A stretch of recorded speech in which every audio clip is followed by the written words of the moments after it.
dito ang pangkat una at dito naman ang pangkat dalawa.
Tapos na po, Goro. Tapos na ba lahat? Opo, Goro. Dahil tapos na kayo, tapos na natin ang inyong sagot. Para sa unang pangkat, ano ang salita na yung nabuo pagkabasa lahat? Nagara. Magaling. Para naman sa ikalawang pangkat, ano ang salita na yung nabuo? Niyog. Magaling. Bigyan ng masigaw ng palakpakan ng mga salita. Ayun mga bata, ang ating unang aktibidad ay konektado ito sa ating pagsantatalakayin ngayon. Ayun mga bata, ang ating pagsantatalakayin sa hapon ito ay tungkol kay daga ang anitod. Pero bago yan, pakibasa mo ang ating layunin. Pakibasa sabay-sabay mga bata. Natutukoy ang mga elemento ng maikling kwento, tauhan, tagpuan, tema at balangkas. Naguguhit ang tauhan at tagpuan sa kwento. Napahalagahan ang aral na napupulot sa kwento. Bago tayo magsimula, ay may kasasunduan muna ako sa inyo mga bata.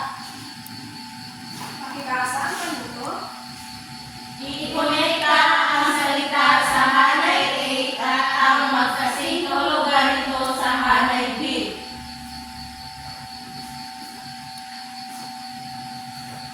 Maliwanag ba mga bata? Opo. Ngayon, sino ang sumagot sa unang bilang? Teacher. Yes, Aileen.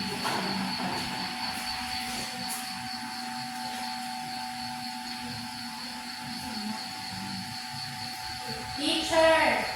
Yes, NG. Ikalawang bilang.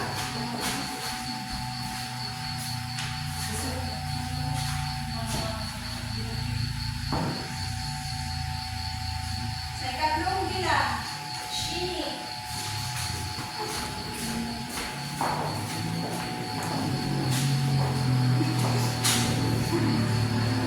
Ang apat na bilang, Ani.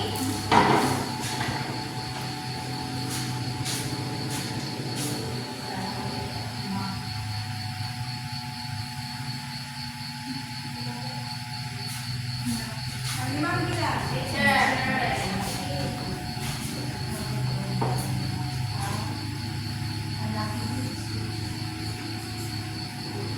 Galing. Ngayon mga bata, ating iwawasto ang inyong mga sagot. Pakibasa lahat mga bata. Binakma. Binaki. Tama ba yun? Oo. Tama. Sa ikalawang bilang, pakibasa. Nangangaso. Nangangala. Tama. Bitang. Binitang. Tama. Ninagnagnat. Kinagaran. Tama. Natutol. Napagmagwalay. Tama. Binibigyan mo kayo ng 5%. Kung mga bata, palakpakan nito yung mas dahil ang lahat ng inyong sagot ay tama. Ngayon mga bata, tandaan nyo na ang mga salita na yan ay yung mababasa o makikita sa ating kwento ang nababasahin mamaya. Mga bata, dahil alam ko na alam na ninyo ang ating kwento na babasahin, mainiyan na ako itong kwento mga bata. Pero bago ko ito basahin mga bata, gusto ko kayo ay makinig na mabuti. At pagkatapos ko ito babasahin, kayo naman ang lumasa. At pagkatapos ng mga bata, ay may itatanong ako sa inyo. Maliwanag ba mga bata? Opo.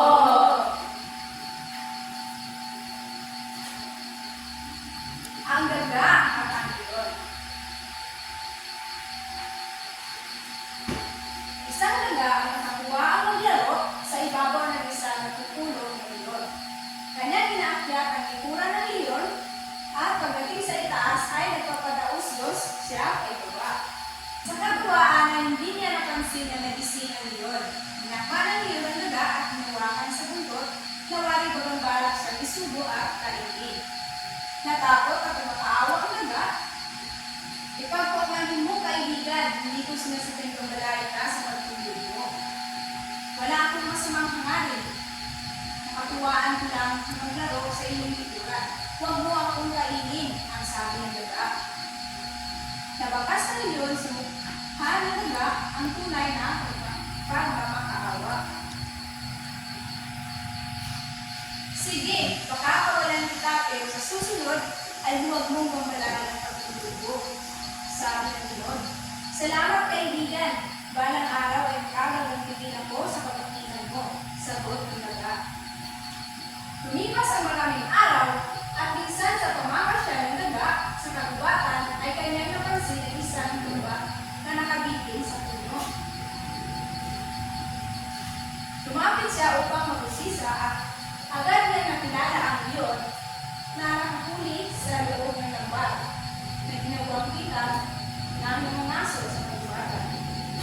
Dali-dali inakyat ang daga ang puno at nilagnat ang tubig na nakatali sa lambat. Agad namang naputol ang tubig, bumagsak ang lambat kasama leon sa loob. Mabilis na bumaba ang daga at tinulungan ang leon na nakawala sa lambat.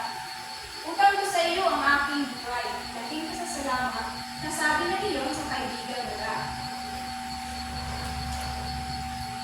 At yan ang kwento ng daga at ng leon. Ngayon mga bata, kayo na naman ang lumasa. Basahin sabay-sabay mga bata. Ang daga at ang leon. Isang daga ang nakatuwang maglaro sa ibabaw ng isang natutulog na leon. Kanya inakyat ang likuran ng leon at pagdating sa itaas ay nagpapados-dos siya paibaba. Sa katawaan ay di niya napansin na nagising ang leon. Dinakman ng leon ang daga at hinawakan sa buntot na wari bagang balak siya isubo at kainin. Natakot at nagmamakaawa ang daga. Ipagpapawalan mo kaibigan, hindi mo isinasadyang gambalain ka sa pagtulog mo. Wala akong masamang hangarin. Nakatawahan ko lang na maglaro sa iyong likuran. Huwag mo akong kainin, ang sabi ng daga. Lumabas na leon sa mukha ng daga ang tunay na pagmamakaawa. Sige, papagalalan kita pero sa susunod ay huwag mong mamalayan ang pagtulog ko, sabi ng leon. Salamat kaibigan. Balang araw ay makakandilin ako sa pagdating mo, sagot ng daga. Lumipas ang maraming araw at minsan sa pamamasyal ng daga sa kagubatan ay kanyang napansin ang isang lambat na nakabitin sa puno.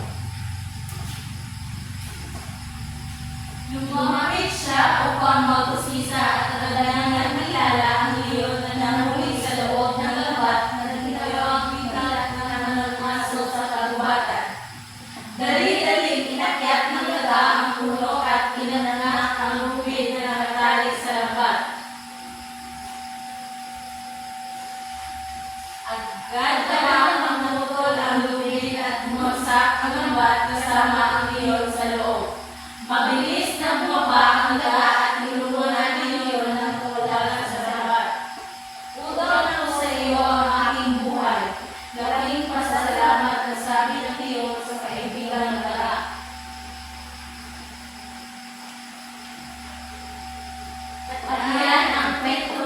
daga at ang leon. Ngayon mga bata, naintindihan niyo ba ang kwento na yung binasa? Opo! Talaga ba? Yes. Yan. Sino-sino ang mga tauhan sa kwento? Yes. Angie. Ang mga tauhan sa kwento ay ang daga at ang leon. Magaling, bigyan ng dalawang bagsak si Angel. Saan nangyari ang kwento? Sige, Aileen. Sa gubatan po, bro. Magaling, bigyan ng limang bagsak si Aileen. Ano ang nangyayari sa kwento?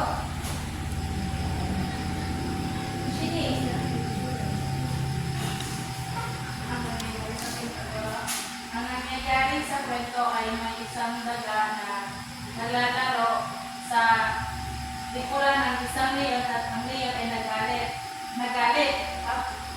Pagkatapos ay nagmamakaawa ang daga na huwag siyang kainin at dahil baka sa susunod na araw makatulog siya kaya pinatawad ito ng leon. Hanggang sa lumipas ang ilang araw puro ay nakita ng daga na nakuha na lang ang leon sa lambat kaya tinulungan naman niya ito.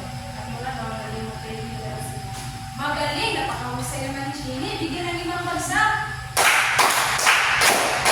Tandaan mga bata, ang paghingi ng kaumanin ay hindi ito nakapagbabawa sa dangal ng isang tao. Huwag natin malilitin ang ating kapwa dahil tayong lahat mga bata ay marunong pa rin tayong tumulong sa ating kapwa na sabi madalas pinaasahan ng iba. Maging mapagpatawad mga mga bata sa ating kapwa dahil ang pagiging makipagpatawad sa ating kapwa ay hindi ito nakakasama sa ating loob. Kaya mga bata, naliwanagan ba kayo sa ating pagsaging talakay ngayon? Opo! Talaga ba? Opo! Wala na ba kayong katanungan? Wala po! Klarifikasyon? Wala po! Dahil naintindihan niyo ang ating pagsaging talakay ngayon at wala kayong mga tanong, ako ang magtatanong sa inyo. Ano nga ba ang iyong aral na napupulot sa kwento? Enzi, Ang aral na natulog ko sa kwento ay dapat marunong tayong magpakubaba sa ating sarili. magaling! Bigyan ng masigabang palakpak si Enzi. Ngayon mga bata, may gagawin na naman tayong aktibidad. Diba? Yan, kapangkatin muna kayo sa dalawa. Dito ang unang pangkat at dito naman ang pangalawang pangkat. Ang iyong gagawin mga bata para sa unang pangkat ay iguhit ninyo ang tauhan sa kwento. At sa ikalawang pangkat naman mga bata, ang iyong gagawin ay iguhit ang tagpuan sa kwento. Maliwanag ba mga bata? Opo! So, bago yan, Yes. basahin muna ang ating panuko. Pakibasa lahat mga bata. Para sa unang pangkat, iguhit ang mga tauhan sa kwento. Para naman sa pangalawa, iguhit ang tagpuan sa kwento. Bago yan, basahin muna ang ating pamantayan. Pakibasa lahat mga bata. Nilalaman or content 40%. Creativity 30%. Kaginhawaan, cleanliness 30%. Kabukabuan 100%. Kabuuan. Ngayon mga bata, maaari na kayo pagsimula. Para sa unang Oscar.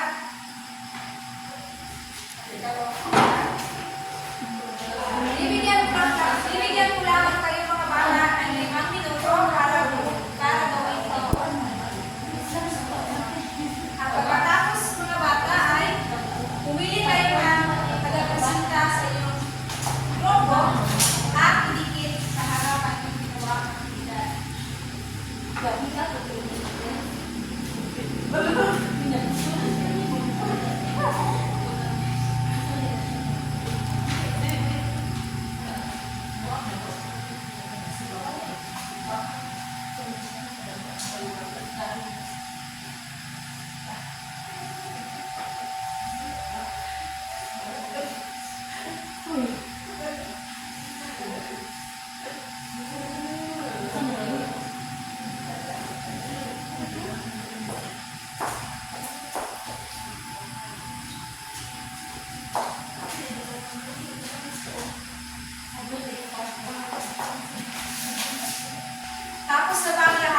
Ikaw ay